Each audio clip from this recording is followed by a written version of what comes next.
for a while the theory was it's electromagnetic, but basically it's back to, I guess that was kind of shown not to be the case, and so there is no working theory on thinking. And you can study, a lot is known about neurons and, how many and whatnot. The fact that each neuron can have 10,000 connections.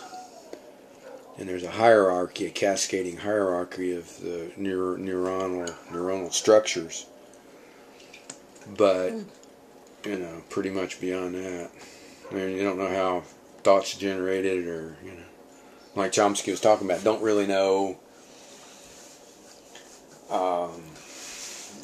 why you can put words in sequence or out of sequence, and why children can understand, almost intuitively fairly complex, expressions and whatnot. They don't understand why. So there's more, I guess in the next couple hundred years a lot of that might maybe fleshed out. I don't know.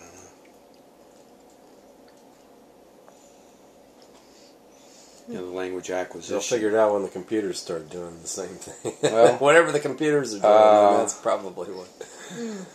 There's, certainly in terms of computation, it's way beyond that, and then certainly in terms of some things, computers have far surpassed humans. But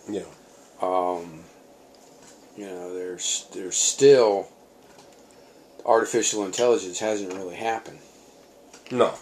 I mean, you can do something like a chess game, where it's a matter of probabilities, and or Watson on Jeopardy. Yeah, right. Yeah. And well, you see that you can reduce trivia down to chess moves. I mean, it's the same thing. It's one or the other. There's only a finite number of. I guess there could be an infinite number of moves, but you can program those moves into the probabilities. But you can't. You can't, for instance, say how thought is spontaneously generated, or how people create, come up with a new idea. A lot more is known, and like for instance, on the creativity, a lot more is known. It's based on prior experience. Yeah, I was going to say but it's still, why? Why? Yeah. But they said you don't know why. Why that's and then the amazingly, you would think more would be known, but so it seems like it's become more sort of, what would you say, you're drilled down. It's more, what's that term where you split things apart? Oh, it escapes me. Fission? No. It's you split things apart to analyze them, but with the mind it doesn't really work that way. Deconstruct? No. You basically drill down and split it apart and analyze it. So, a lot's known about the chemistry, a lot's known about the genes. Chomsky was talking about a language gene. The language gene was interesting because it's in bacteria.